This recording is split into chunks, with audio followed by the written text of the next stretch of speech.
alive! It's alive! Oh my goodness. All right, it's a Saturday stream, which is a rarity for me. And we're going to have some fun today, folks. Here's my over the shoulder pose. So, okay, let me switch up the images here. And hi. It's this is a fun stream today. I've got a couple things on the docket. I want to. I'm having a few people come and join us over the course of the stream today. I want to say thank you to a great deal of people because I just reached a really crazy goal that I set for myself. And I thought, what better way to celebrate it than by, having a stream on a day that I don't normally do so, and to invite a bunch of cool cats and kittens in to describe the things that they do. And so if you're a first-time person here, my name is Christopher Runtsman. I do a one-page story every day, and at least one single comic page every single day. And today is the 200th page on the 200th day. So, fun stuff. Fun in the sun. So, first person we've got to join in. Hey, Chris, did you get the link? You're more than welcome to jump in if the link's working, or I think it is. First person who's jumped in to join us today is the Crumbledator. Yeah, I can only be on here for a short time. I have a friend who wanted to hop on, so he might be joining in a second or two to talk about your comics. So. Oh. We've got a bit extra special guest today. Yes, in the placation of existence, which I experience daily, I very much enjoy the futile efforts that are given on your daily comics, in which you are making the harsh existence of dark nature transparent and apparent to people. You may know me from being a guest star on The Mandalorian. I think I best recognize you from getting shot on national television. You may know me from eating cabbage in a Ghibli film by Studio Ghibli. Werner Herzog, everybody, the only person to successfully work with Klaus Kinski and not die in the process. Yes. Yeah. Thank you, Werner. Okay. So Josh, I'll get you to describe some of the stuff that you yourself do. maybe as yourself. Nice. Yeah, it's really nice for me that there's so many people that that I've connected to with since starting to do these live streams at the. I was doing them last year, but it was just something I didn't know how to promote them or do anything with that. But since the start of the year, it's really been a grace to be able to connect with a lot of people like yourself. So, if you want to let people know what it is that you do, I think it'd be great. Yeah. Well, for one thing, I'm always hanging out and being obnoxious in your chats with the J Boys. Shout out to Jim Lujan. But I make graphic novels. They're kind of like more on the sort of like literary end of graphic novels. So I'm aiming to tell like slice of life stories, historical fiction, autobiographical stuff. That's kind of where my interests lie. I might be potentially working on a sci-fi graphic novel pitch pretty soon, but even that has like it's like the kind of sci-fi that's more slice of life than sci-fi. That's just kind of where my interests lie. So that's kind of what I do, and I work on them on streams. Streams that go from being spicy to just silly, to all across the board. And basically, one thing that I do consistently is just kind of work on comics while streaming at Joshua Kemble on YouTube and stuff like that. And then I have like, 2 books out, which is very small output compared to your 70,000 books you've done. But, uh, yeah, so I have 2 books out, Two Stories and Jacob's Apartment. And those are kind of books that you can pick up at bookstores everywhere online. And that's kind of what I do. And that's how I met you, was like through our live streams and through Artcasters and through our mutual friend Scott Cirkland. And it's Yeah. been, I agree with you. It's like I kind of relate to that a lot, because when I first started live streaming, I was just like, well, I'll go on and see if anybody wants to hang out. And it's kind of bloomed to this little community that, I consider you a part of too. And it's like a really, yeah, it is like, I like that you described it as a blessing, because it is that, to be able to Yeah, yeah, kind of yeah. hang out with a crew of artists that I think we're all, regardless of wherever we, are, like personality wise or politically or whatever, it's like we find ourselves with this like group of people who seem pretty equally invested in seeing each other succeed. And we're pretty pumped about what everybody's doing in our community. And I think that's a really cool thing. Yeah. So, I think yeah. we all get along pretty well, despite my Yeah. extreme hatred of Americans. Yeah, that's true. That's true. I look, I'd be in trouble if I had that. yeah, I mean, just because I want Canada to get taken over by my country does not mean that we can't be buddies. You know what I mean? Yeah, you're all afraid of the cold. Yeah, no, it's been really nice. It's been really Yeah. nice to meet a great deal of people, and um, I, especially Congrats in. on, I mean, I just can't believe you've done 200 pages in 200 days. That is not a small feat, you know. Well, I'm at 199 right now. I'm working on 200. I'm working on 200 as we speak. So no, the page I posted today was 200. Okay, I hit 200. Nice. Jeez Louise. Yeah. Um, it's it's something that I do anyways, and it's not the only, like, that's not my only output, because I've got paintings that I'm working on, and then the other projects that I'm doing at the same time. But for the 1 page suggestions and the suggestions and ideas in principle, this is 200 since the start of the year. So, but Wow. it's what I do. Like, this is, as opposed to everybody else that's got their structured daytime, and then they come in their evening and do their structured evening productivity. I'm at a point now where I'm afforded the gift to be able to have that time, um, to just dive right into it. I Chris love says that. something. Chris says something fun, and I've got more ideas even now with the theories given yesterday. In yesterday's live stream that we did, and I do them Monday to Friday at 2 o'clock. The question of the day usually gets put out by Jim or Gary, or Yeah. I think you might have once. Yeah. Sir Was Luhan the Bold, I believe, Sir is what he goes by Luhan the now. Brave? He The suggestion was, what is a conspiracy theory?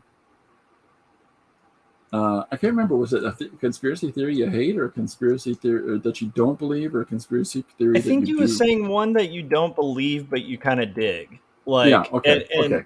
I totally understand that question, because, like, there's a lot of conspiracy theories that I have no belief in, but they're super fascinating, you know?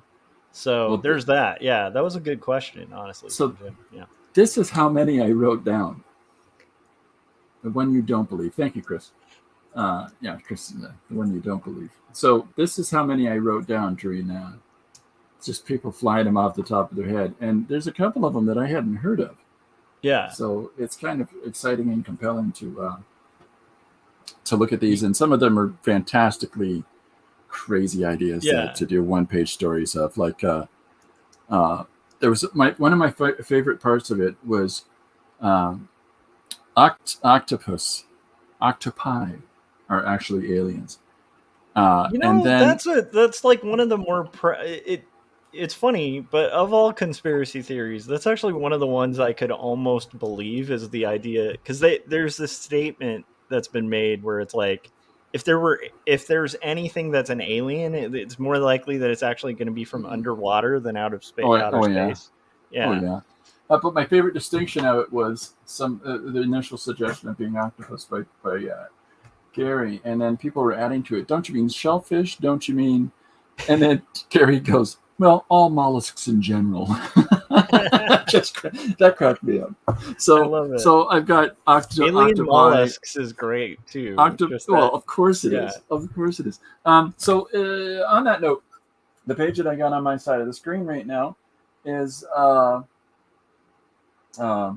impending. And so the suggestion yesterday came from Cameron, and Cameron's suggestion was, and I'm this feeble-minded, I have to read it again.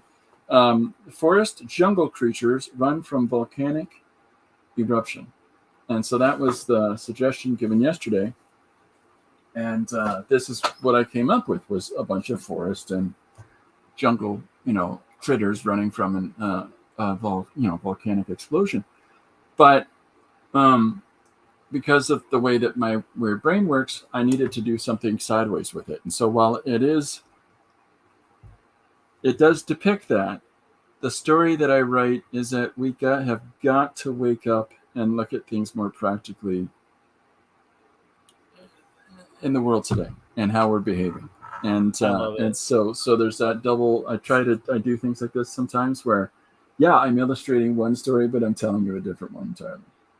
So yeah, I love that you do that with your concepts, because to me, I think there's always the obvious solution. And one of the fun things about following your stream is you rarely are ever going to take the one and done solution of it. You're going to go somewhere with it that no one expects. And I think that's fun. I think that keeps it really interesting. I appreciate that. I think I'm just wired wrong, but yeah. Well, aren't we all? If we're doing comics, I think if you're making comic books, there's something wrong with your wiring. Well, here's today's page. There we go. Dee Dee, hi Dee Dee, welcome aboard. She's got her great line of draw chickens, read conspiracies. There, I was drawing a 3 prompt suggestion, like 3 words to work from, and so I'm doing a 1-pager from that. And as I'm doing this page with these chickens on it, Dee Dee says, all I want to do right now is read chickens and draw draw chickens and read conspiracies. And that cracked me up so much. So I mentioned it on her stream the next day, but I couldn't remember it. I started mentioning about what she said and how much that made me laugh, but I couldn't remember the specifics of it. So she reminds me, I wanted to draw chickens and read conspiracies, and all I could think of was, well, it's better than the other way around. And just such a super fun bunch. And Chris has drawn a chicken. Oh man, that's fantastic. Yeah, there's so many great voices that I find that are coming together. Yeah. And are sharing what's going on in their own individual and unique creative journeys.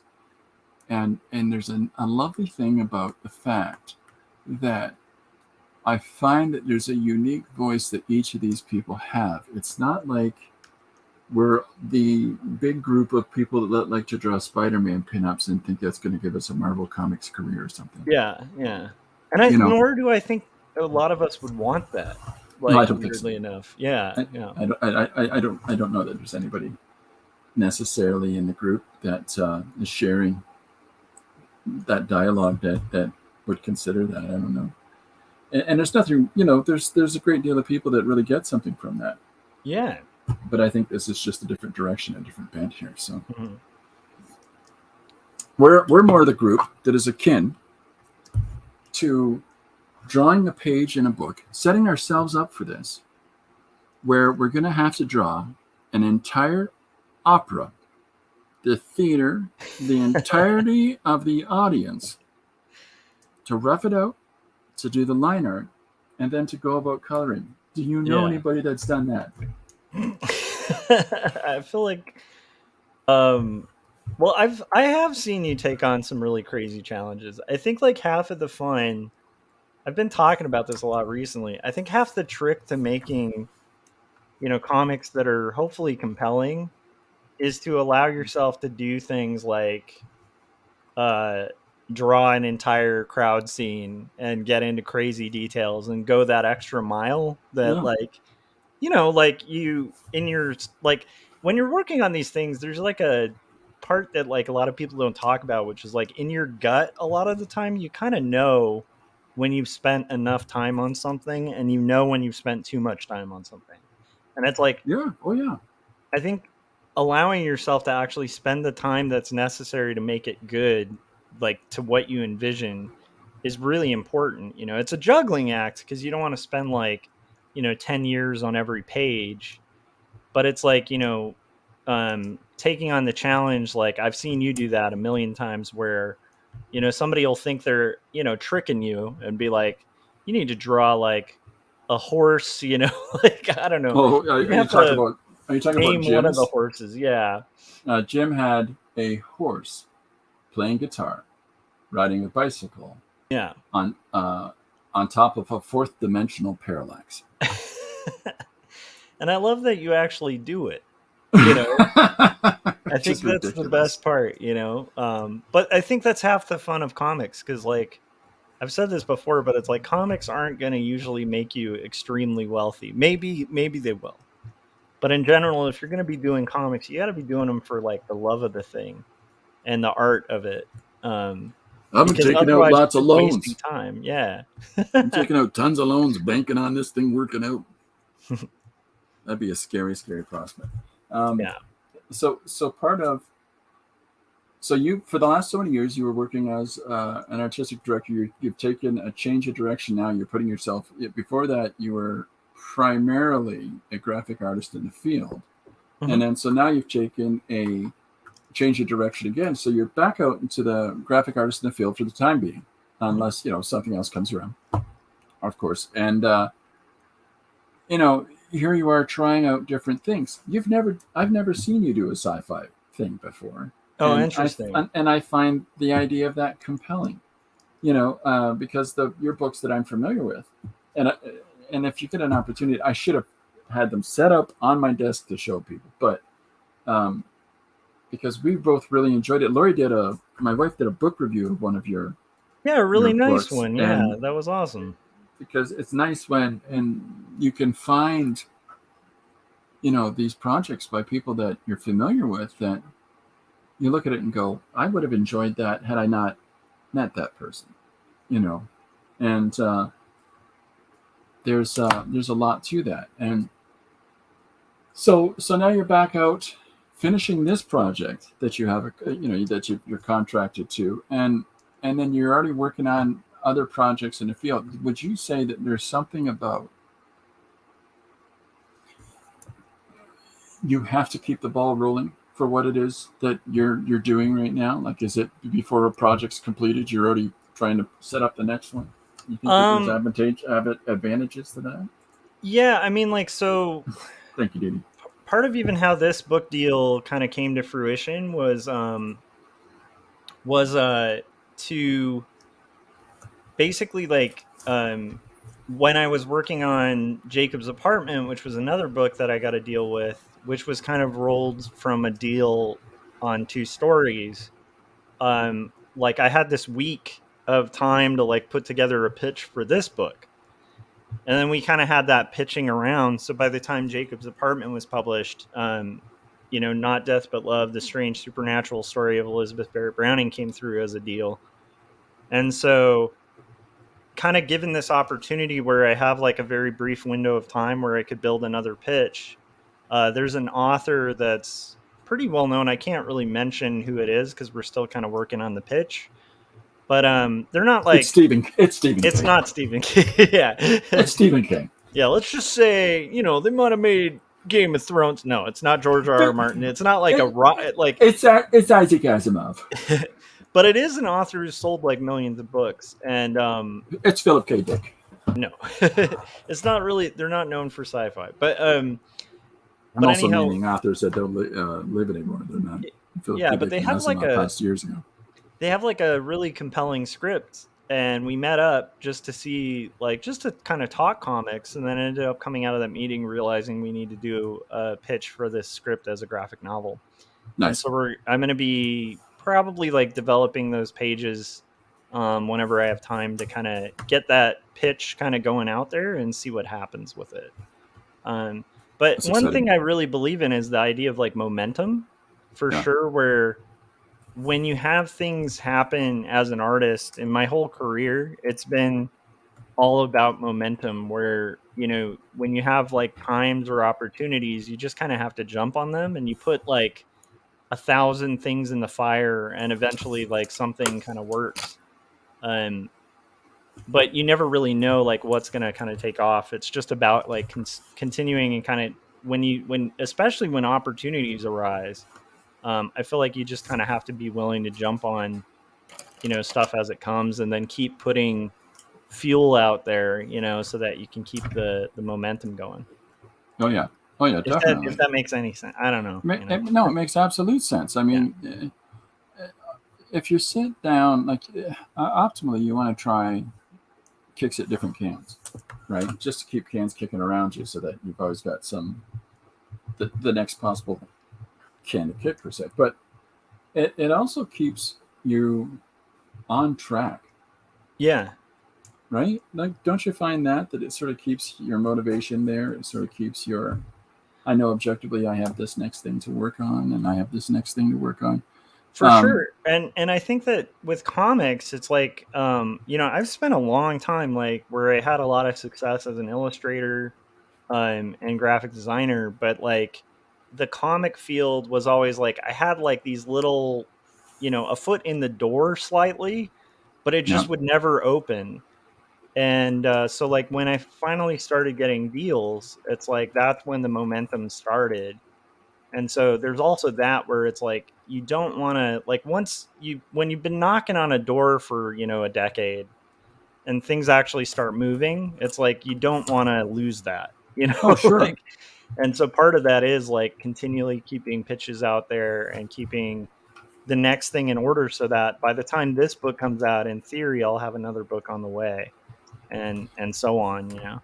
yeah, But it's, you know, it's a hard industry to get into, you know, and it the pay is insignificant, you know. It's like, but I love it, and I love comics, and that's the key too, is like you can, like, you're right, you want to keep that fire going, so yeah, that you know, you're keeping yourself challenged and interested and working on the thing you love, because regardless of wherever I end up, like professionally, it's like I want to make sure that there's always a comic like that I'm working on. I just love comics, so I think that's yeah. really important.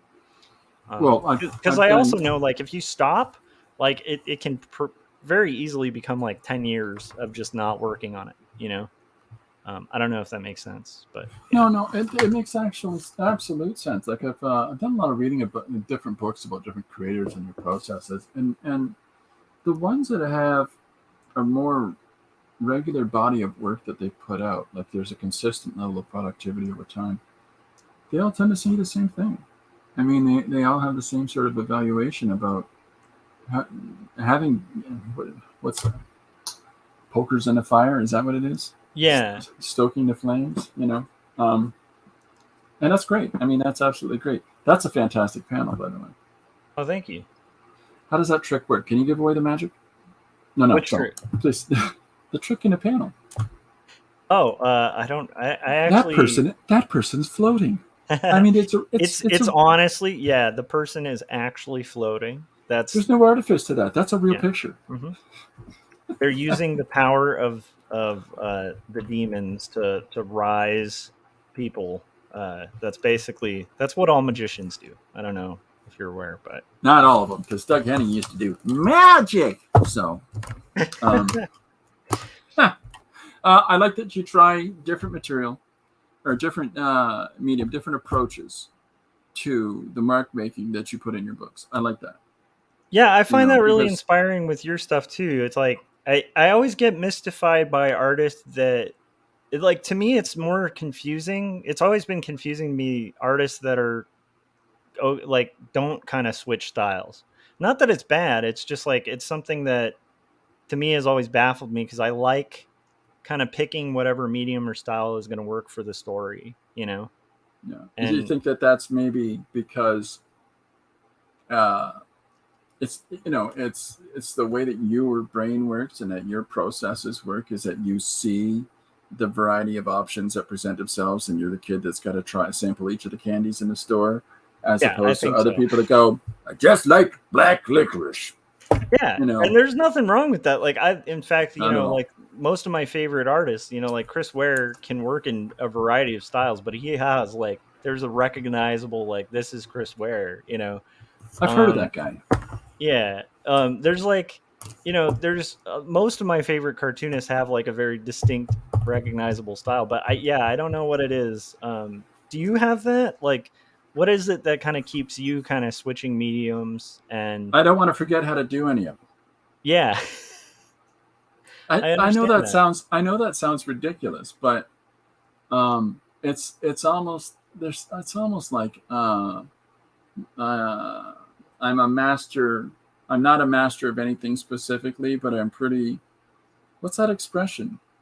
Master of or oh my gosh, I can't remember. It's master of none, but an expert at all, or something like that. Yeah, yeah, yeah. Proficient at a great deal of things, but a master of none of them. Yeah. Something like that. And yeah, there's some truth to that.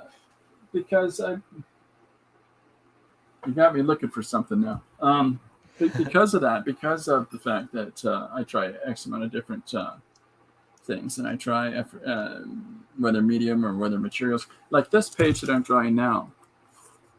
So I learned about jelly plating It's recently so through cool. I want to try it out now. through Didi and through thank you Didi. Didi says that I'm a master. I'm a jack of all trades and I'm a master of none. Yeah. And I relate to things, that though. Because I have like some styles I can work in, but yeah, it's hard for me to stick with one look for every single book. yeah, oh yeah. Well, the thing about this jelly plating, like I kept it nearby so that I could show people what it is that I'm talking about. It's a piece of gelatin. And you're going to love this. My 12-year-old granddaughter had to tell me, it's gelatin, Grandpa. Okay, thanks, Lily.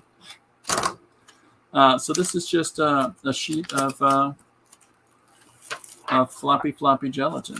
And you got air bubbles in between the plastic back and the gelatin itself. That's all this is. And so you lay it on a surface, you put paint onto it, you stick down a magazine or a photostat image on top of that. You let it dry a little bit for a second, then you peel it off. And if it's a high contrast image enough, it should leave the dark areas from that image on the jelly plate. That's so incredible. Yeah, so then you go over it, layers and more images or items that you place over top, etc., etc., and you get these diverse things. So this is So what do you do once you've applied the gel? Like, how do you remove it? Like once you or so then apply it? you put a final coat of paint on it, and then you lay down your piece of white paper, and you let it dry enough that when you peel off your white paper, you should take all of that image off the jelly plate. Oh, interesting. But the Okay, so it crazy, like doesn't let it adhere. That's so fascinating. That's right? crazy. But the crazy part of it is that you have to take it in consideration is the first thing that you put down on the jelly plate, the first layer, is the thing that's on top of your printed image, right? So if you put like a really busy, intricate black lines and business everywhere, and Yeah, then you can put down as many different colors as you want till the cows come home, but the predominant thing that'll be seen is that black line surface on top. that's So amazing. there's experimentation involved. So interesting phrase. I don't know what I said, Chris. I'm so sorry. Awesome cut, Christopher. Hi, Seven. How you doing? So thanks for jumping in. So this is this crazy modeling effect that gives me no images to really work from here. but I get to draw images on top of it. Now the text really turns out well from this transfer process if it's high contrast enough. This is why it's spelled the American way, because Nice. I would spell neighbors with a U. Oh, really? And Is that true? oh yeah, Neighbours is how we spell it according to the King's English. Kind of like colors, with It's exactly colors. Yeah. Colors. That's actually the pronunciation too for anyone who's not. Cleaning jelly plates with mineral oil, not colors. Sugar. Is that right? No. Clean it with a baby wipe. Paint will clean. Clean it with peels. Interesting. Nice. Yeah, so I just washed my plate for the stream. So it's got the little, and then I put this plastic on it, so it's drying. It's not dry yet. So the plate is reusable then too. Oh yeah, numerous times. Oh, that's awesome. So this goes back to what we were just talking about. I have 13 jelly plated images set up for myself. And so I did a whole, I'll show you in 1 second. I did a whole stack of these things all at once. And in the course of doing so, I am ready, Freddie, for a whole bunch of different pages to do. So some of these effects that I do, so here's traditional paper. Here's some of that ink splattering around stuff that I'll do, or smack and dragon, as Didi's taught me. But these are jelly-plated images. So a little bit of a person having a conversation but the rest of it's all just modeled surface, which is actually what I prefer. None of the images are really recognizable in this as well. I like that. But all of these, like you can see how the text really shows through, but none of the images really do. But that's fantastic because I'm just going to draw flat over top of those anyways. Yeah. This is where this came from. That's right? So cool. This is where I got Post-its. So I just stick the Post-its right on the picture. That's where this one came from. So it's jelly plated surface underneath. So my point is I try everything under the sun, right? Yeah. And I try to really dive into it. And so with that, it gives me a little more variety. And I think it's really helped me to speed up even faster. So which is good because, I got stuff to do. So yeah, I love it. There's something to be said for being kind of fearless too, especially in sequential art, because you're going to be challenged to have to draw stuff you have never drawn before all the time. Yeah, but once you've drawn for a while, you're just drawing. Yeah. And the only time you really kind of can't do it is if you psych yourself out and go, "Oh, I can't draw that." And then which is something I think everybody does. Yeah, for sure. Right? And then when you end up psyched out, then you can't draw it. It's like a weird thing of like you kind of have to be. I had this great painting teacher in college that used to, during our life painting class, if you were like drawing too tense, he'd like sneak up behind you and be like, "Be bold," and like really loud. So you'd feel like, you'd like wiggle and like splatter your paint on the canvas, and he'd be like, "All right, there you go, be bold." But I love that statement for artists. I think we should. Well, Hans Hofmann used to do that. Nice. Right? The Hoffman School of Abstraction in Long Island, New York in the 1960s. He taught a great deal of the American abstractionists in his program. One of the funny stories is that two of his earliest students had a boy. They were married and they had a little boy, and they asked him to be the godfather. And he said, "How much would this cost me?" Right? But that little boy is Robert De Niro. Oh, no way. Yeah, because Robert De Niro's parents were artists. So I love it. Yeah, it's interesting, that with the Hoffman School, he used to tell people the canvas is hungry. Put the paint on it, and so he used to measure it out with his students. If you got precious about him walking up beside you, taking your paint and your palette and just going at it on your piece, you can leave because this is your student. This is a class. So, there's a lot to that. Oh yeah. You know, there's a lot to be said for that. Hey, we got Marsh is here. Hi, Marsh. How you doing? Welcome aboard. Marsh, how's it going, buddy? And Hans Hoffman then went on to hijack that building in the first Die Hard movie. Thanks, Jim. Yeah, did you also know like there's the Hans Kafka school where everybody would show up and they'd just be like a cockroach, like Oh my as first goodness! day of The whole class would show up, but as soon as the teacher turned the light on, they all scuttled into the corner. exactly. Oh my gosh! Okay, we got another person joining us today. This is super cool. Yeah. Welcome aboard, Chris. Hello. Hi, how are you today? I hope you can hear me right. I'm Yeah, fine. we can. So what are you working on? Oil pastels. I love it. Wonderful. King Chicken art. for chicken art. Now I need to read more conspiracy theories. I think so. I think that you drawing Right. that piece right now is going to make Dee Dee start reading like crazy this afternoon. That's so great. I love the kind Yeah, of that's right. And circular I'll probably start. Yeah, the circular pattern you're doing there is really cool. That's so Thank you good. very much. Yeah. Is it the end? Well, this is by hand. This is a pastel with a brush and linseed oil. Just Nice. brush it until you get it into the tooth, and then just grab your oil pastels and just kind of smudge them until you get the saturation that you want. So this is an experiment. That's wonderful. One of my students wanted to learn about oil pastels, so I decided to retrieve my collection of material, and here I have them. Nice. These are the That's- neat that's what- ones. But yeah, you can Those get are the to see messy, that. and those are the messy I use ones. them. Oh, fantastic! Yeah, that's right. Yeah. There's a These teacher are I the used to messy have. ones. A fellow I had teach me named Robert Abuda. He was a pointillist, and little dots, little dots, little dots, and one of the Pigma pens, I think it was either Pigma pens or Micron, used to send him all the new pens that they would be producing and say, try these out. Because he would do these 3-foot by 3-foot drawings in pointillism. And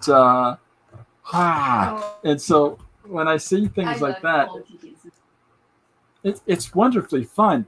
But I really like how you're doing the whole smudging with the tip of the thing. It gives you a little more, it covers a little more space than just a little pointillistic dot would do.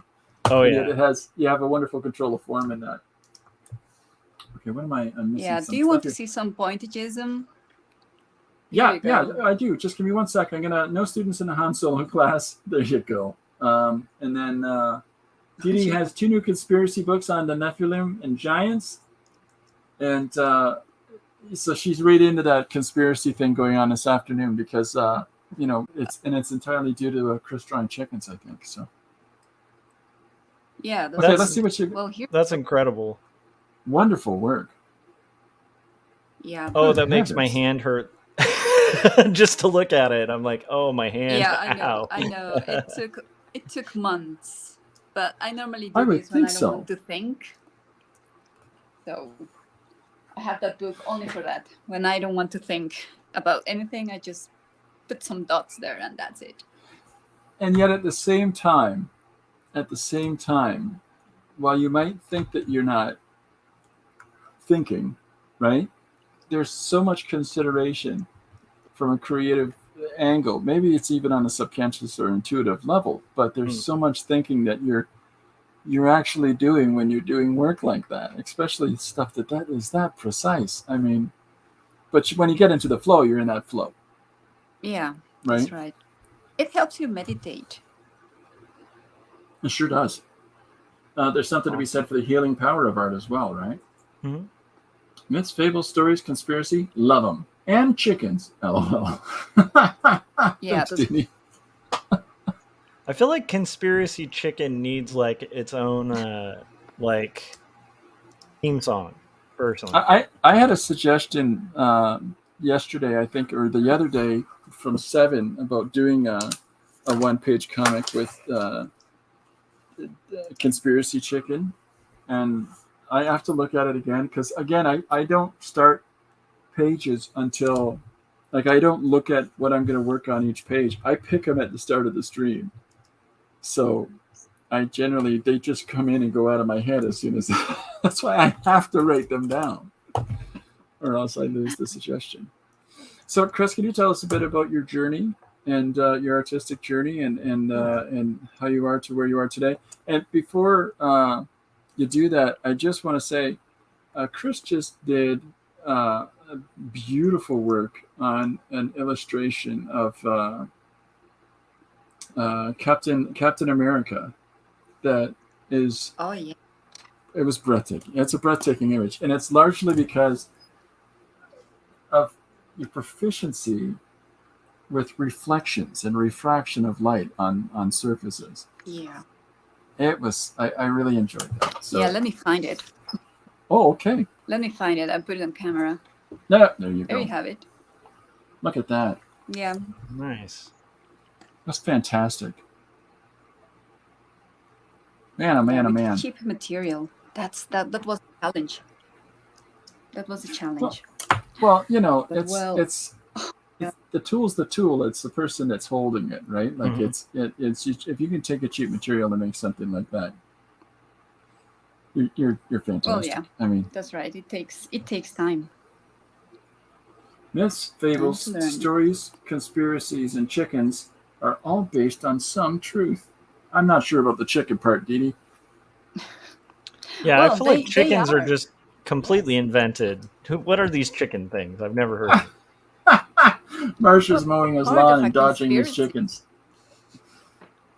What's that, No, Chris? Sorry?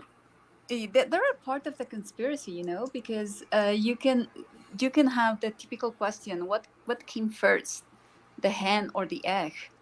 So Mm. Well, they are I part of drew a a page. conspiracy. I drew that page recently for the 500 years from now. Scientists will discover which came first, the chicken or the egg. And so the mad scientist that I have throughout these 500 years later suggestions, he threw them both to see which one would be the winner. And that's how he resolved the answer to that question, is that he chucked them both in the air and the egg broke when it landed and the chicken kept going, so it wins. So it's answered. It's solved now. I did it in a comic page. I love it. So Okay. I have I know. to go back and read it. It's mad. It's mad as the other ones. Um, Didi is owned by big lemur corporations. Big lemur. Shh. Shush. So, Chris, with your work now, do you want to let people know about your journey here and to where you are at present with how you're doing Okay, the different things sure. that you do? Well, I studied graphic design at university with, I think it's kind of a minor, what is known as a minor in illustration. Mm-hmm. So I got to learn all the typical traditional mediums: watercolor, oil pastels, oil, you name it. Whatever my teachers wanted to experiment, it was what we did. But then, after I graduated, it was really, really hard to find a job in this area in Mexico. It was very new here to be a graphic designer. Nobody understood the concept. So I was a freelancer for around 1 year, probably 1 year and a half. And then I said, no, this is not working. I have to pay the bills. So as I went to bilingual schools most of my life, a friend suggested, why don't you give English classes? And I was like, oh my God, are you sure? So after a couple of months of thinking about that, I just went for that career change. And I've been teaching for almost 26 years. Oh my goodness. Nice. So it was not really a bad decision. I started teaching in elementary, junior high. Now I'm teaching at university, which I love. Wonderful. Well, Awesome. university, I think it's almost the same. And I teach English as foreign language. So my students are not necessarily very proficient, but I try for them to have fun. But I decided to continue drawing, painting, experimenting with material on my own. Sometimes I offer commissions. Sometimes. Show you the latest one. This one is Sure. going to Awesome. go to a new owner very soon. So this is Wonderful. graphite. So Love sometimes it. when I'm in the mood, I offer commissions. Clients in Mexico, they really don't want to pay that much for this type of work. They think I they think you'll can find do that that clients anywhere don't want to pay much. Yeah, that's yeah. true. I think Or they clients. tell you, Well, they normally tell you, oh, my cousin, my niece can do that in half of the price you're giving me. And I was like, okay, so ask your cousin, ask your Yeah. niece. Yeah, just yeah, we're hire your niece or cousin then. yeah Like, we're in good 3 luck. different countries right now, and that rule holds true for all 3 of them. Yeah, for sure. Yeah, That's that's right. fantastic. Well, So Mexico you're is not still. good. Oh, sure. Yeah, but you're still following. You're still following your creative journey as Mhm. you go, despite the fact that because some people would settle into one career path and sit with that. But I think that, like yourself, there's a great deal of artists, and myself included, and I think Josh, I would suggest to you as well, that our day jobs, while they might be somehow related to our want for creativity and expression, they're not really the thing that we're drawn to do, Yep. Yeah, right? that's And right. so, but I think it's uh, an important thing to sort of encourage the idea of you're going to be a full-time successful artist. It's all you're going to do, and everyone's going to love you and your work immediately. It's a myth. I firmly attest that there you go, Didi. That's a conspiracy theory. Mhm. So it's because I think that there has to be more practicality to it than that. There's absolutely nothing wrong with having your day-to-day job that accommodates your living Mhm. Mm-hmm. and accommodates your responsibilities and facilitates for you the ability to be able to create. Yeah, that's You right. know, Otherwise, you cannot buy the materials you need or the yeah, paper or whatever, no? Mhm. Yeah. yeah. Unless you have some alternative provision, which few people do, Yep. right? So I think it's important to encourage that with younger people for sure. Jim has called the Lemur Nati is the lemur big lemur corporations that Didi is owned by is Nice. the Lemur Nati J and boys. good one. Didi says to sell your portrait work to the U.S. Chris. International shipping is iffy though. Yeah. Janet's Yeah, joined us. that's Hi, right. That's Janet. the problem. And Janet says, Chris, that How's it chicken going? is so excellent. It really is. Oh, and then you responded to Oh, Didi. thank you. It's always expensive to ship work, anyways. Much less shipping work across countries and across continents. You know, there's always additional challenges in that, right? Oh yeah. There's definitely something to be said for accommodation of supplying people with images through digital means. I mean, you're not getting the original work, but at least you're getting the image immediately. And so, in certain cases with clients, at least we can do that, right? Yeah, but Okay, that it's a little bit problematic with me, because what will they do with your image? Because they have it sure. digital. Will they print it on mugs, like T-shirts, and then you Well, will you not said see anything, you set anything that of up your money. contractually. But you set that up contractually beforehand, right? Like I did some storyboarding for a film last year, and we agreed upon by contract that the stills, the static images that I'm sending into this film company, they cut them and put them into the film, right? And but that was agreed upon by me. Now, if there was going to be anything additional, like putting it on T-shirts or mugs or anything else, as you say, they have to have my permission to do that, and I get a percentage of the return. So we have different laws in Canada. I don't know that if you have those in the States or in Mexico. Yeah, I But- mean, it just depends on your contract. I think It's pretty much different. wherever you're at. Yeah. Well, we have a thing in Canada called CARFAC and another organization called CARO. And CARFAC, Canadian Arborist Representation Faction of Canada, and then CARO is Canadian Artist Representation of Ontario. And Ontario is the province that I live in the country of Canada, so I'm eligible for both of those. Many of our other provinces have different type of things that similar to CARO. Nice. But what we have provisionally in Canada is if you hang my painting in a gallery, in a professional gallery, you have to pay me. Nice. Just to hang the painting in a gallery. And That's nice. and we have a thing where if you're using artists' images in Canada, you have to pay the artist to do so. So Well, there's definitely that in the U.S. Like copyright law, when it comes to sure. creative ownership, is like really stringent here. So oh good. Like be but it's, careful, people out there who use like Google Images. Be careful. oh yeah. Oh, for sure.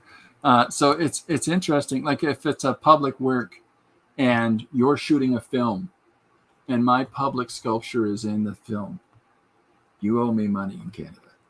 Nice. Like that's the different level that it goes to here. It's you're filming it in this public square. Well, if you've got an original public work of art that's in that shot, you have to give credit to the artist at the very minimum, and in many cases, pay them. So I don't know that that's the same everywhere. Canada is pretty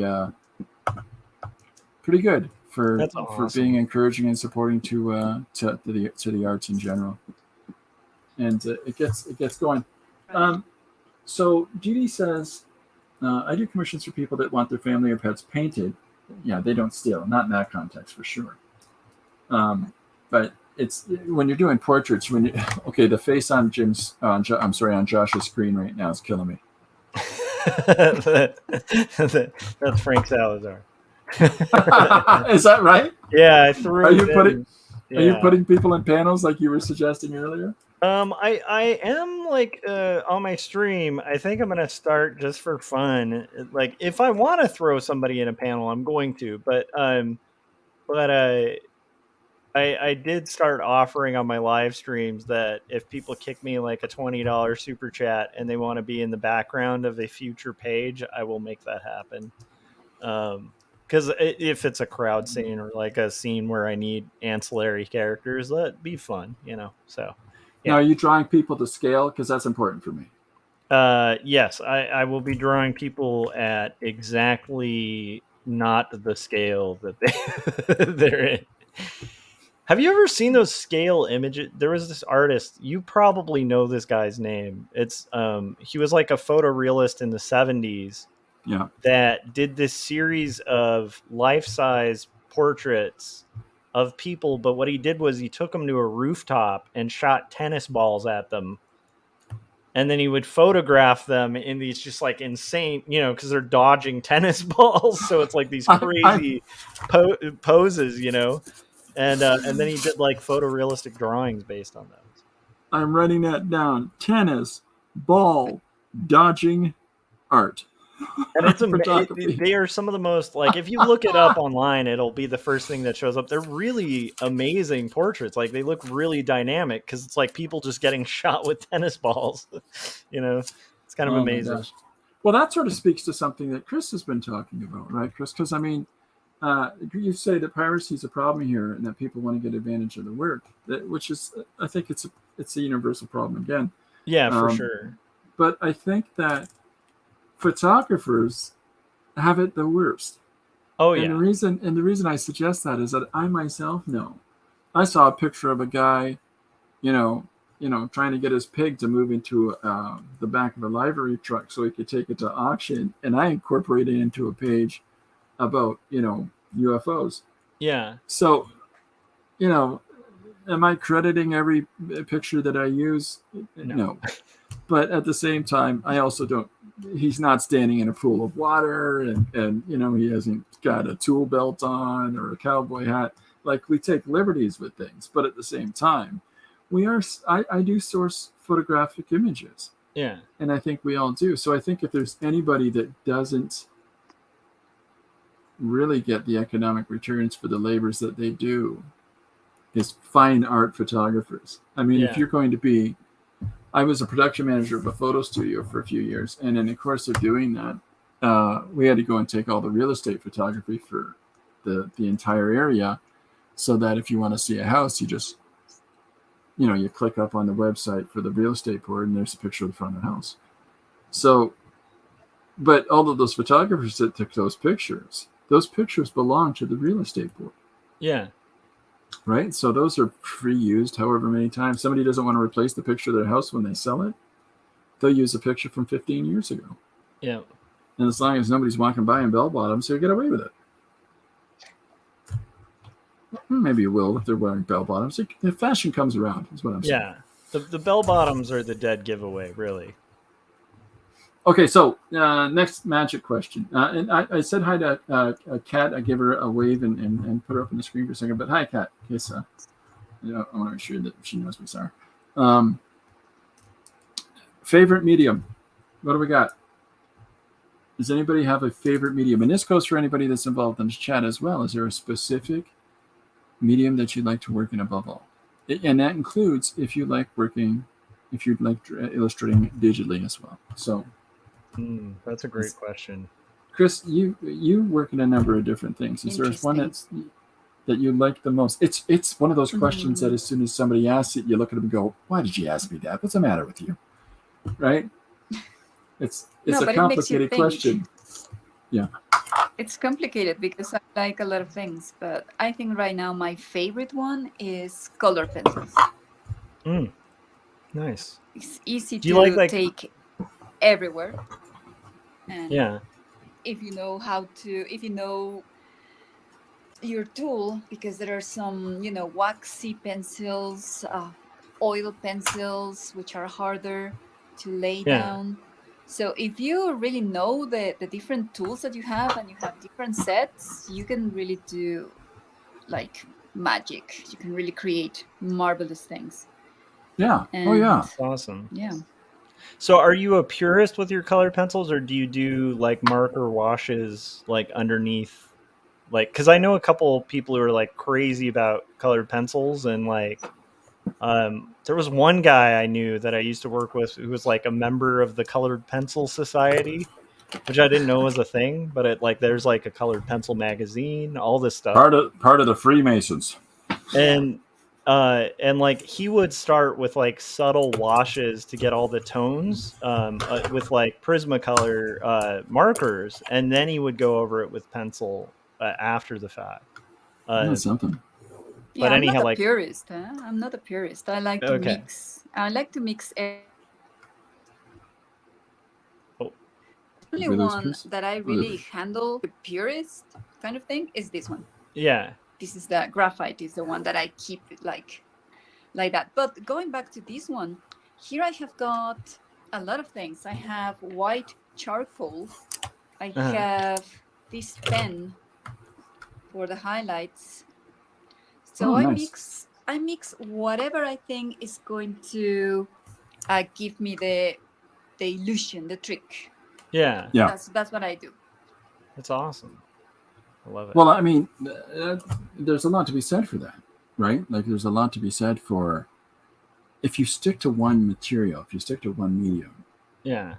You're going to really refine. You're really going to hone the edge of that blade. But if you allow yourself the opportunity to mix different things together, you're going to get absolutely crazy combinations that you might not normally have discovered if you weren't just throwing caution to the wind and being bold. I think as we were talking about earlier. So yeah, if you've got to put that white paint marker, that white marker into a piece while you're working on it, there's nothing wrong with it. Yeah, I mean, 100%.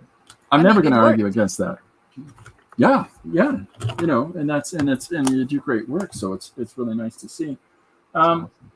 We've got Marcia's leans into ballpoint pen. That's the preferred medium for Marsh. Nice. And for Cat, I believe it's Koviak. So Koviak's Cat, everywhere. You got to be she's careful, guys. Cat's late because they were stocking Emiliano. I wonder if Jim's still here for that. Emiliano Koviak is a character for one of Jim's films. No, he's real. He's real. Koviak is real. Yeah, Jim's a biographer. I don't know why people haven't picked up on that yet. That's the last conspiracy we came up with. Is that perhaps none of these are actually animated films that Jim's making? He's secretly painting over biographies that he's filming. Yeah, he's a whistleblower. Fantastic. Oh, there we go. There's another good choice. Yeah. I want to hear your favorite medium, Chris. It's a tough one. What Didi says, he says by dodging the question. Collage, colored pencil. that's how Didi says it. I love how Didi says it. Colored pencil. And then ballpoint. Nice. Ballpoint. So there's a lot of appreciation of ballpoint pen. If you want a straight line, use a ruler, says Janet. Didn't you see I used a ruler a second ago, Janet? I hope she's proud of me. Janet would really like 2 stories. I used rulers for all my straight lines on that book. There we go. We're all mixed media artists, I think. And Kat says that I never met an art medium I didn't like. There are certain things that I'll like. You'll see if I'm using pencil crayon, I primarily just use pencil crayon. Or, Nice. But there's a tendency with me to. I say I'm just going to draw something in this only, and I always end up, putting something else in, right? Yeah. Like it's because I want some really solid value to kick out at a certain place. So, Yeah. Even if I'm drawing like I did a page called Almonds recently, and it's in red ballpoint pen, and I ended up adding red watercolor in spots and red paint marker and white jelly pen and white paint.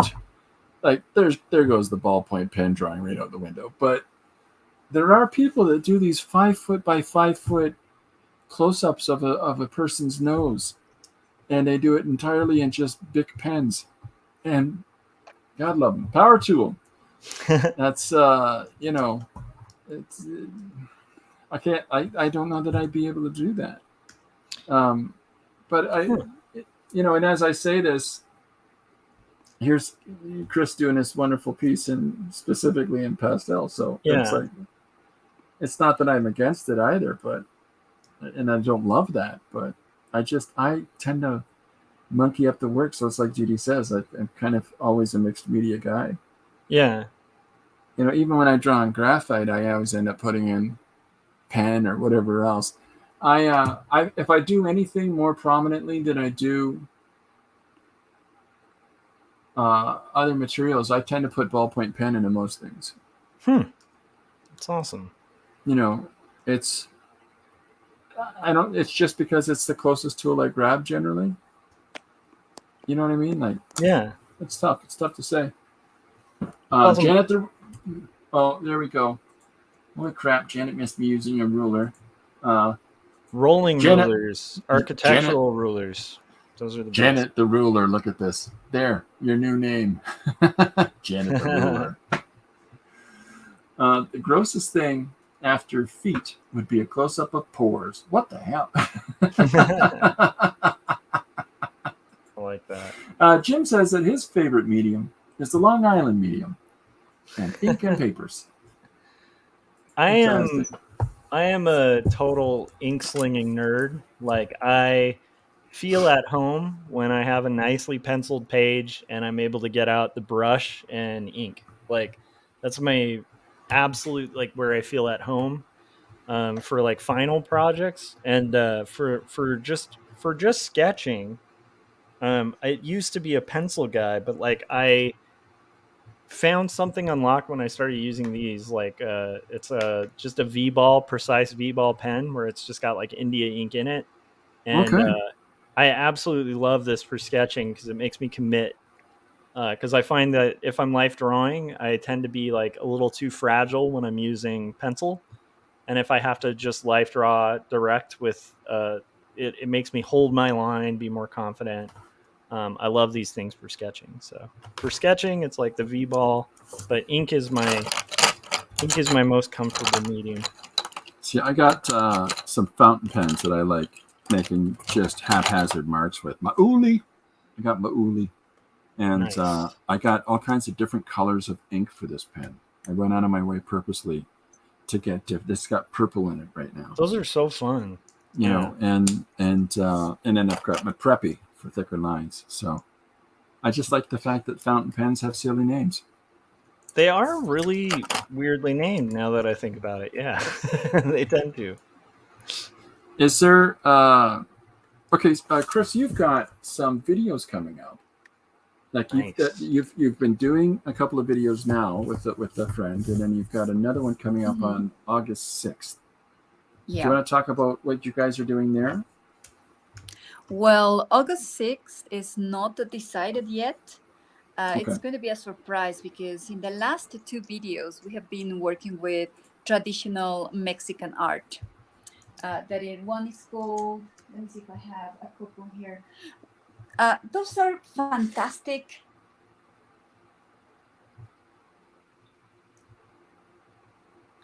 I think we lost Chris' sound for a second. So they're mixed creatures like bulls with chickens, talking about chickens, horns, and things like that. So our first video was making alebrijes. So they are mixed like this turtle with horns. Oh, that's awesome. Things like that. I have this cat as well. Wow. This one is not mixed with anything. No, but it's lovely. This is made with foam clay. Okay. This of course in Spanish, but this is foam clay, which is lighter than modeling clay. Modeling clay is harder to try and shape, and it doesn't harden. This one hardens, and they have got. Do you have to cook it, or it just hardens? Oh, it's air dry. In 48 hours, you have it ready. So these were the ones for the first stream, and. I love it. My friend Miriam, she's from Argentina. She's in Israel, but we have kind of been like really have a good Sunday. We started with dapper schools like Katrina's. Oh my! And I started with this one. This is made with papier mache, painted with acrylics. Still in progress. But that's lovely. I love it. There's some skeleton, a wire skeleton with foil and masking tape, and like a frame that you put together before you put the other material over top. Wonderful. Yeah, that's right. And this is the same foam clay that I've shown. So this one is still in progress. So I'll probably finish this one tomorrow morning in a stream, probably if I wake up. Because it's Sunday, so I don't know if I'll wake up. And August the 6th, it's still a surprise, because Miriam wants to do something traditional from Argentina or traditional from Israel. So we're going to define that this week. She's in Madrid right now. She's traveling. So I'll put her on Monday and Tuesday, and we'll do. So it's going to be a surprise. That's fantastic. I like the impulsiveness of that. Like we're going to go for this direction. They've got a basic, framework. We're going to try different things, but I like the idea that we'll see what we're going to do. Mm-hmm. Yeah, it's going to be a surprise. Yeah, this is the first Katrina I made in my life, so this is. It looks really good. I bought. Modeling foam or modeling clay with the grandkids, and we tried to make so they play the Disney Infinity game on the Wii because I own the coolest and most modern video games, And because I think Wii's come out for like 10 years, but we have these old games where you get to play Star Wars or Disney characters or things like that, and you get these little miniature versions of them that you place on the device, and the device lets you be that character in the game. The problem is when you display these on a shelf, and you have all these key characters of these films or animated movies or just general franchises. If like the Star Wars lineup is missing R2D2 and C3PO and the Emperor, and so the kids are like, we need to have those figures. So we tried to make some out of that clay. And Great. my granddaughter's really proficient at that. I think she's better than I am. But we found that because of the type that we bought, when it dried, Let's see if I can. because we didn't apply paint to it, and I think that not applying paint to it is what made them all crack apart. Because sometimes that second material really tightens it up, right? It bonds it together. Just for a couple of things that are being said here. Ballpoint's always readily available. I completely concur, Marsh. I completely concur. Oh, yeah, Janice behaving herself. Question of the day: is ESP real? You knew I was going to say that. Didi says, is there such a thing as extrasensory perception? Yes. Heard that, Jim. There's a psychic that we drive by on a consistent basis.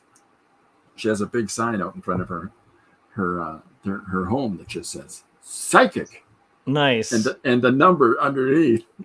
No muss, no fuss. Psychic, right? And whenever we drive by and her lights are off, I'm always a little disappointed in her. I'm just saying. I love that. We have like a weird psychic house like right near us that has like striped paint. It's like painted purple with like stripes on it. It's interesting. I will say, have you guys ever seen Darren Brown? Yes, but I'm trying to think of what context.